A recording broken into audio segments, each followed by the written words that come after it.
오늘 함께 나눌 말씀의 제목이 엘리사입니다. 어떻게 엘리사에 관하여서 이 시간에 다 말씀을 나눌 수 있겠습니까만 필요한 몇 가지 말씀들을 함께 나누고 또 엘리사에 관하여서 중요한 말씀들은 저녁 집회 때 또 엘리사가 해당이 되기 때문에 함께 나누도록 하겠습니다. 하나님께서 호렙산에서 엘리야에게 세 가지의 새로운 사명을 주셨어요. 아람에 가서 아람 왕으로 세울 사람 하사엘에게 기름을 부어줘라. 또 이스라엘로 올라가서 님시의 아들 예후 이스라엘 왕으로 삼을 건데 기름 부어라. 또 엘리사에게 기름을 부어서 내 다음 선지자가 되도록 해라. 세 가지 사명을 받고 가장 가까운 엘리사에게 먼저 갔습니다. 그런데 마침 갔더니 12겨리소를 앞세우고 엘리사가 밭을 갈고 있었어요.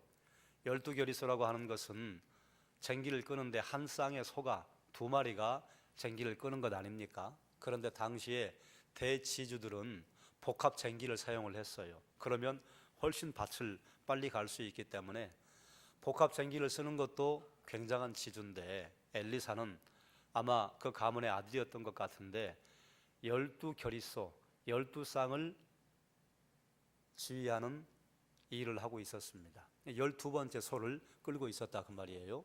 그런데 엘리야가 엘리사에게 가서 일을 하고 있는 엘리사에게 그의 겉옷을 벗어서 던집니다. 엘리야가 겉옷을 벗어 던지니까 엘리사가 소를 버려두고 엘리야에게 달려가서 내 부모에게 입맞추게 해주십시오 말을 한다 그 말이에요. 왜?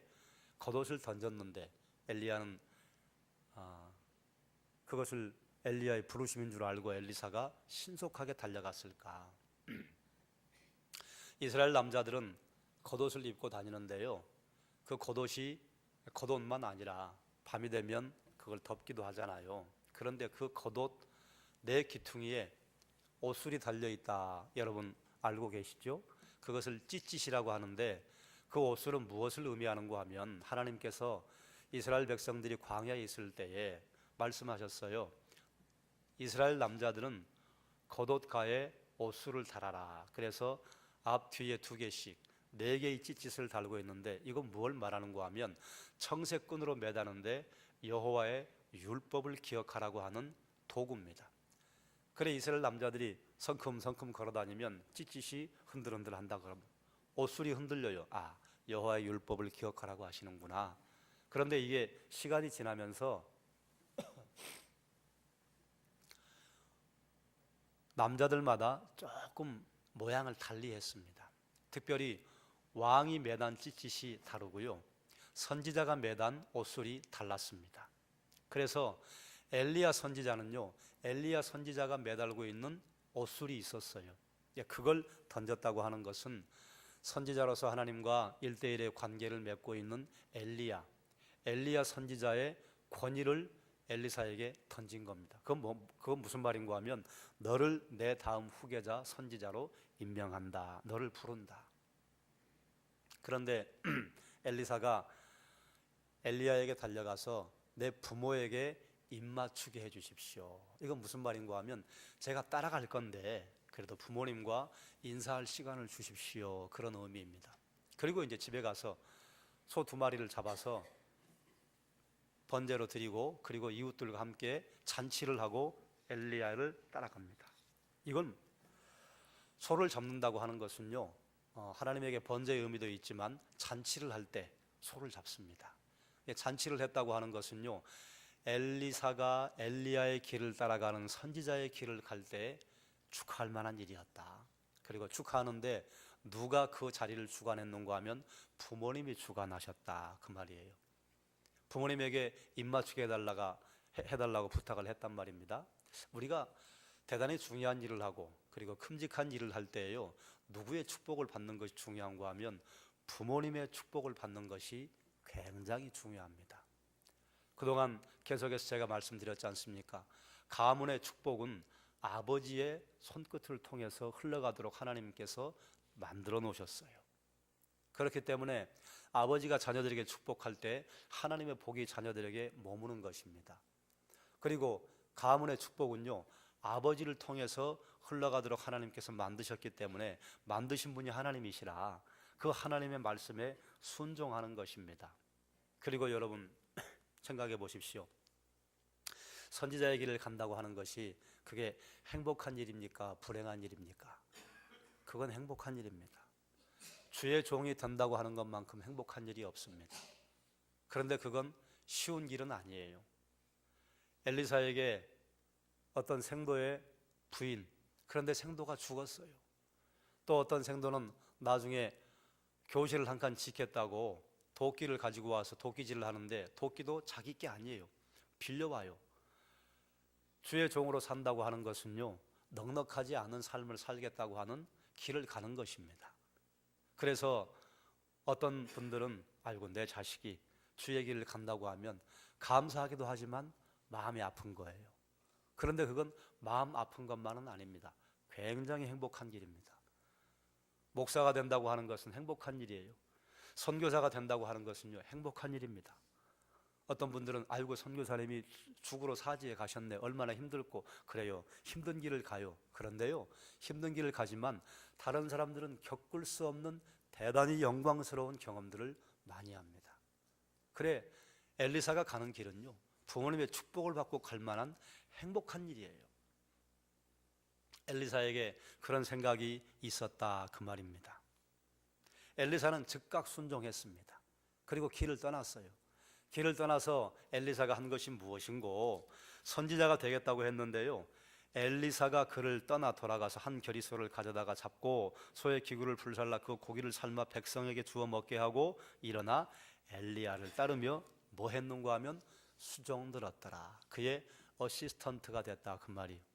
옆에서 심부름하는 일을 했다 그 말입니다.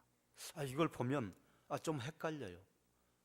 아니 엘리사를 엘리야의 다음 선지자로 뽑았는데 엘리야가 하나님의 부르심을 받기까지 엘리사가 한 일이 뭔가 하면 엘리야를 따라다니면서 수종든 거예요.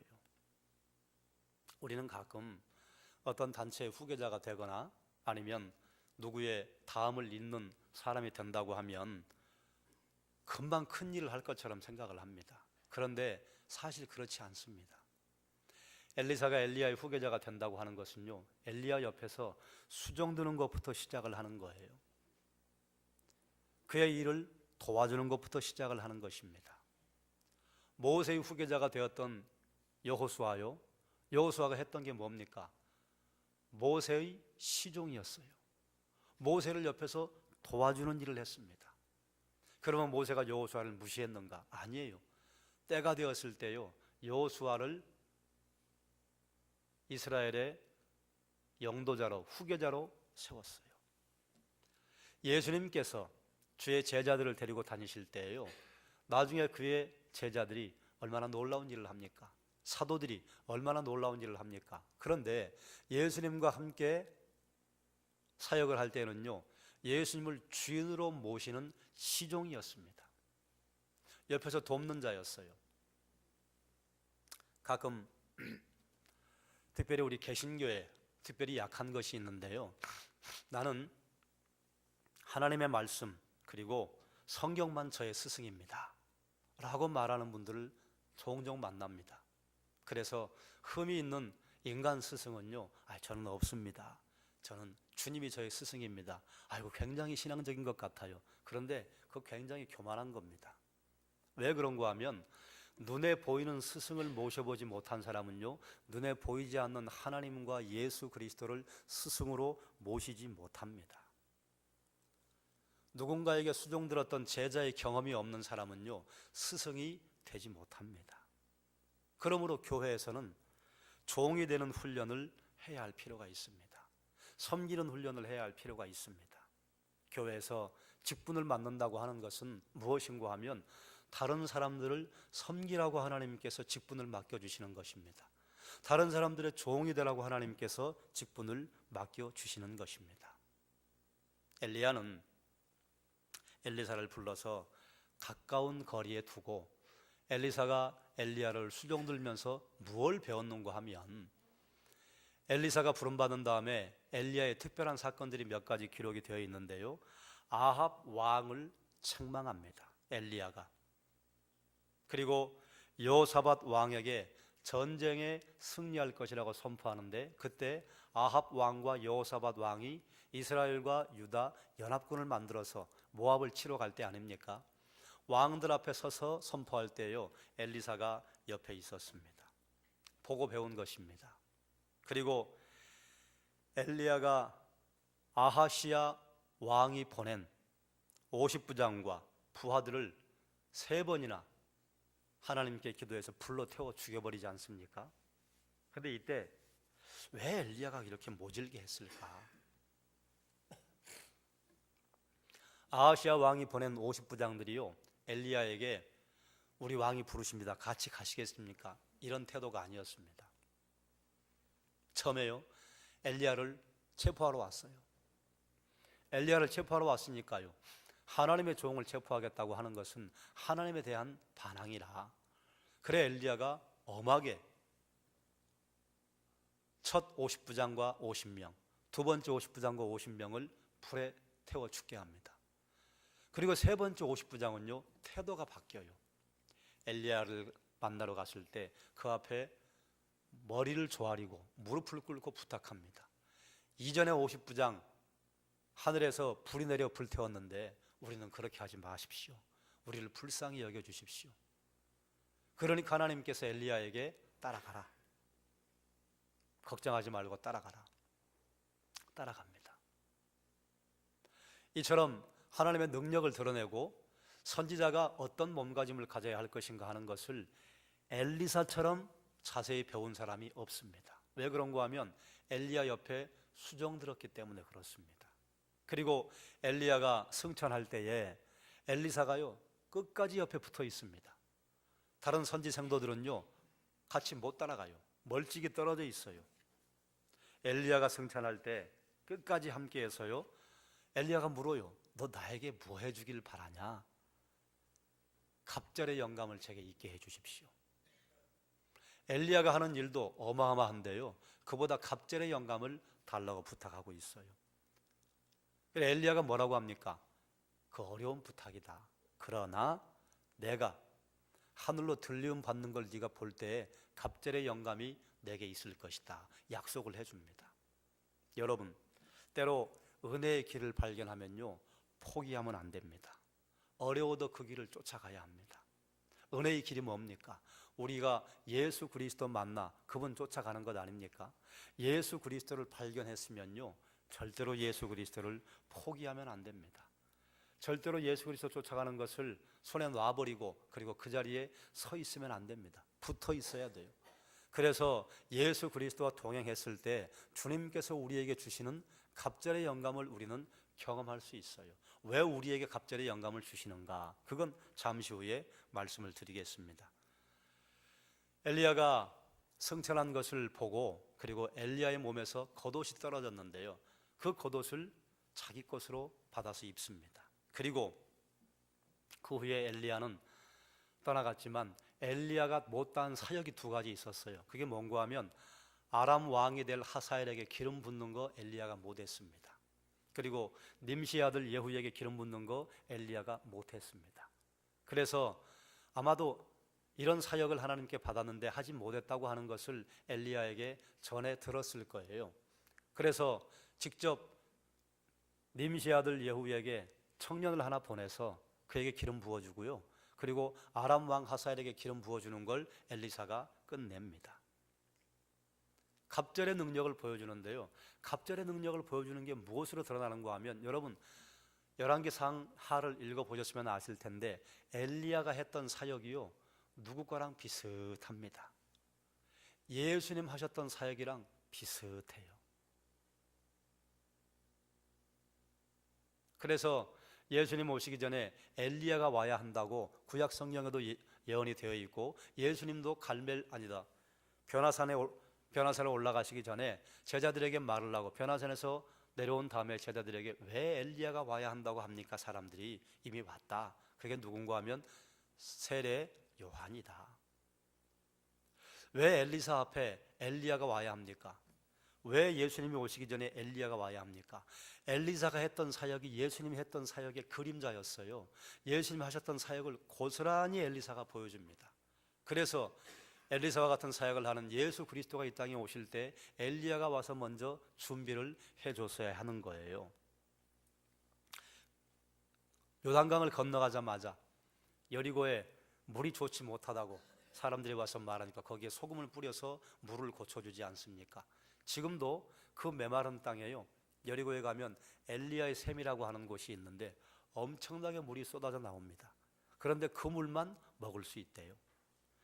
이스라엘과 유다 연합군이 모압과 전쟁을 할 때요, 그 앞에 가서 승리할 것을 예고해 줍니다. 선지생도 중에 과부가 하나 있었어요. 남편이 선지자가 되겠다고 엘리사 선생을 쫓아다니는데 먼저 죽었어요. 그래서 빚이 늘어나가지고 먹고 살 길이 없어 이제 아들들을 종으로 팔게 되었습니다. 그때 그 여인이 엘리사에게 와서 부탁해요. 우리가 이렇게 되었습니다. 그러자 엘리사가 너희 집에 뭐가 있냐? 그저 한 번 음식 해먹고 끝내버릴 기름밖에 없습니다. 가루 조금밖에 없습니다. 그래? 그럼 가서 온 동네에 있는 그릇을 다 모아라. 그리고 기름을 붓기 시작해라. 기름이 떨어지지 않고 계속 나왔어요. 아들들에게 그릇도 가져와라 그러니까 어머니 그릇이 없는데요. 그러니까 기름이 그쳤다.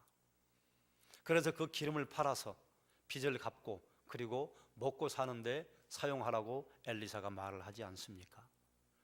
예수님께서 이 땅에 오셔서 고아와 과부들을 불쌍히 여기셨는데 엘리야가 그런 사역을 해서 예수 그리스도께서 어떤 사역을 하실 것인지 보여주셨어요. 나중에 수넴 여인을 만나는데 수넴 여인이 엘리사가 오가는 그 길에 집에 와서 쉬시라고 집에 엘리사의 거처를 하나 마련하지 않습니까? 그래서 그 은혜에 보답을 하고 싶어서 엘리사가 부탁해요. 혹시 왕이나 방백들에게 부탁하고 싶은 게 있느냐? 왕이나 방백도 엘리사가 세우니까요. 엘리사가 가서 호통도 하고 책망도 하고 그리고 권면도 하니까요. 그런데 나는 내 백성 중에 있습니다. 이 무슨 말인가 하면 내가 이 백성 중에 살면 그걸로 된 것이지 내가 뭐 특별하다고 왕과 방백에게 은혜를 구하겠습니까? 그래 엘리사가 그 가문에 아들이 없는 것을 알고 이 가정에 하나님 아들 주실 것이다 선포하잖아요. 그런데 성경은 뭐라고 하는 거면 수넴 여인의 남편이 늙었다 이렇게 말해요. 이건 뭘 말하는 거 하면 생산의 능력이 끊겼다는 이야기입니다.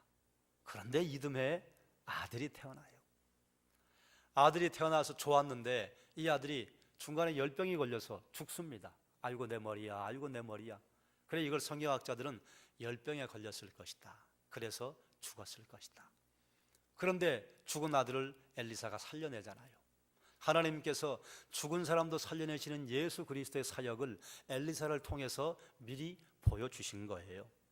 선지 생도들이 나중에 이제 음식을 집단으로 먹는데 국통에 넣어서는 안 될 음식을 넣어가지고 거기에 독이 가득했다. 그런데 가루를 뿌려서 해독을 시켜줍니다. 우리 인생에도요, 우리가 먹어서는 안 될 독들이 들어올 때가 있습니다. 우리 인생에요, 아니 모든 사람들의 생에는요 독이 하나 들어있어요. 그게 뭡니까? 그게 죄 아닙니까?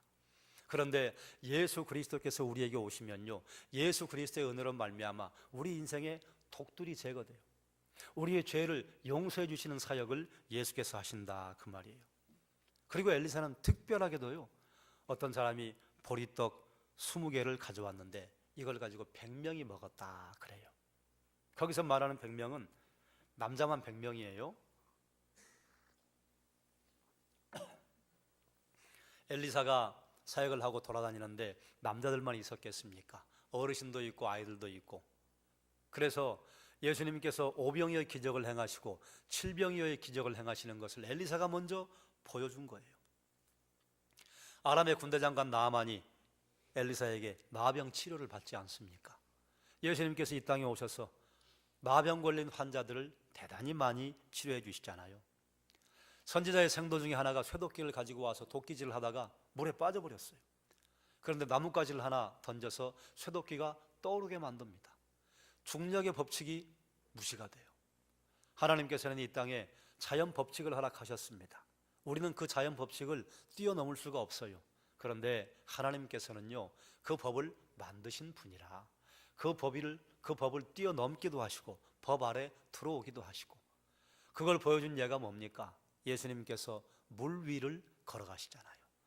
중력의 법칙을 무시해요. 그렇다고 해서 하나님께서 이 땅에 만들어 놓으신 자연 법칙을 무시하시지 않습니다. 그 안에서 초월적인 능력을 보여주셔야 할 때 보여주시는 거예요.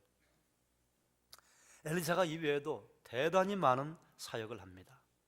심지어는 엘리사가 죽은 후에도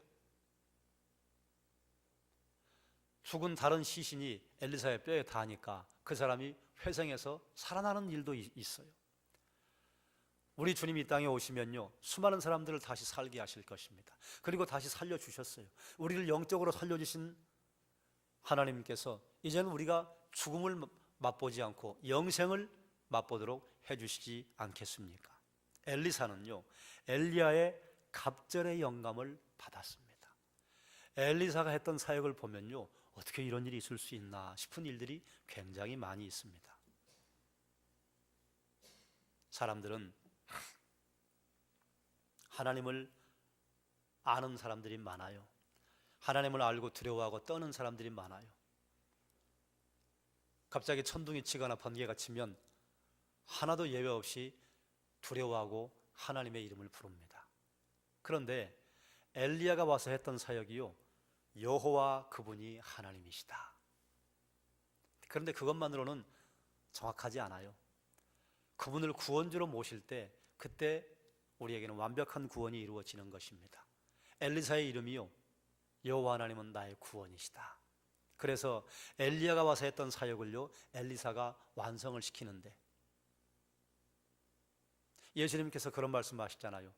너희가 하나님을 알고 떠느냐? 귀신들도 하나님의 아들을 알아본다. 그런데 귀신들이 하나님의 아들을 알아봤는데요, 귀신들이 하나님의 아들을 알아보고 믿었습니까? 믿지 않았습니다. 아는 것만으로는 안 되고요, 믿음까지 가야 해요. 그래서 엘리사가 이 땅에 와서 이스라엘 백성들에게 했던 사역 가운데 중요한 것은요, 그분이 구원이시다. 그래서 엘리사가 보여준 사역의 모든 것들이요, 그분이 구원이시다. 하나님이 함께 하시면 구원받는다. 하나님이 함께 하시면 너희를 구원한다. 그래서 구원에 관한 사역들을 계속해서 보여줍니다. 세상 사람들은 이렇게 말을 해요. 스승만한 제자가 없지. 스승을 뛰어넘기가 어렵다고 이야기를 해요. 맞아요. 사실은 스승만한 제자가 없어요. 모든 가르침과 모든 사랑은 내리사랑, 밑으로 내려가는 것이기 때문에 그 말이 맞는 것 같아요. 그런데 기독교는요, 그걸 뛰어넘습니다. 그걸 뛰어넘었던 좋은 예가요, 엘리사입니다. 엘리야의 갑절의 영감을 받았어요. 주님도 이런 말씀하시잖아요. 나를 믿는 자는 내가 하는 일을 할 것이요, 그보다 더 큰 일도 할 것이다. 주님께서는요, 우리가 주님께서 하셨던 일뿐만 아니라 그보다 더 뛰어난 일도 하게 되기를 바라고 계십니다. 그게 어떻게 가능한가? 엘리야가 하늘로 들리움 받을 때 엘리야의 겉옷이 땅으로 너풀너풀 떨어졌습니다. 그래 엘리야가 그걸 받아서요, 자기 걸로 입었어요. 그건 뭘 말하는 거 하면, 엘리사가 입고 있었던 겉옷을 그 사람도 겉옷이 있었어요. 그 겉옷을 버리고 그리고 엘리야의 겉옷을 입었다, 그 말입니다. 그래서 엘리야에게 드러났던 하나님의 영감이 엘리사에게 드러납니다. 그 겉옷을 입고 엘리사가 사역을 해서요, 갑절의 영감을 드러냈습니다.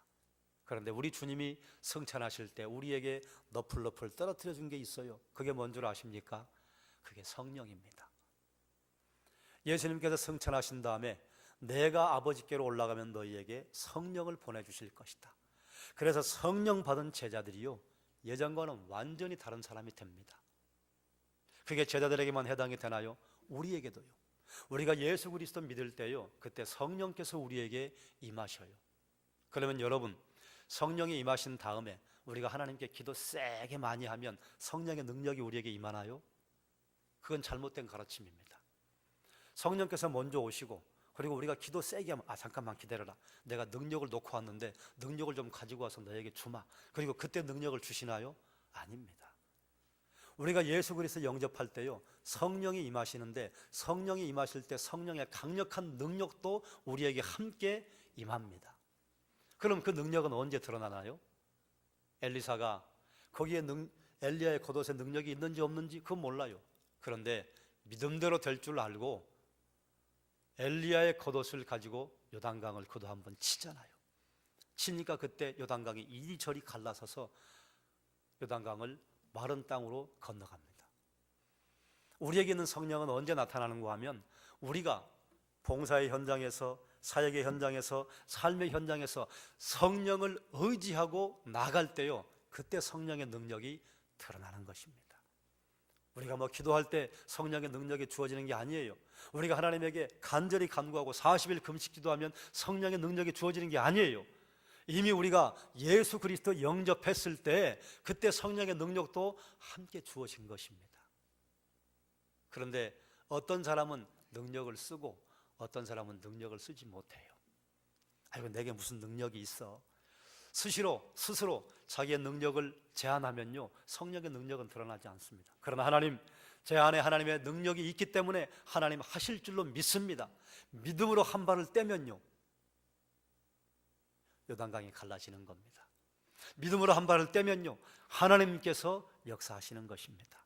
그러므로 그리스도인이요, 갑절의 영감을 가지고 우리 주님께서 하신 일보다 더 큰 일도 할 수 있게 되는 것입니다.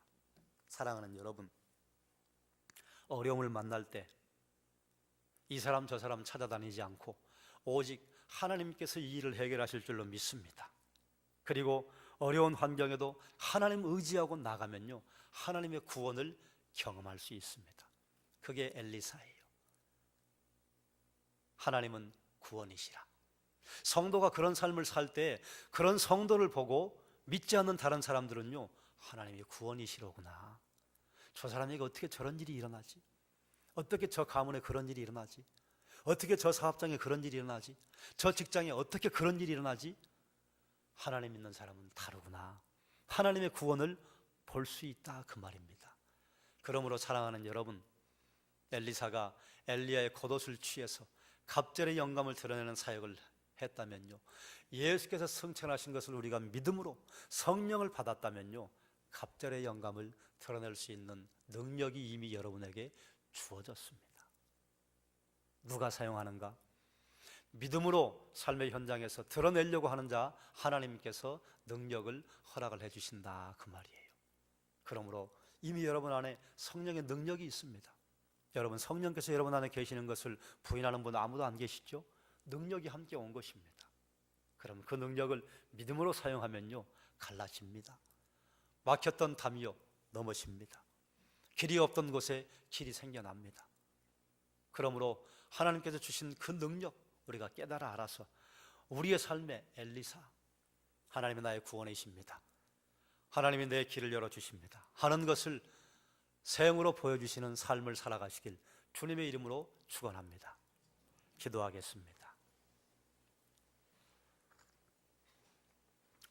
사랑이 많으신 아버지 하나님, 엘리야가 하나님의 명을 받은 세 가지의 특별한 사명을 두 가지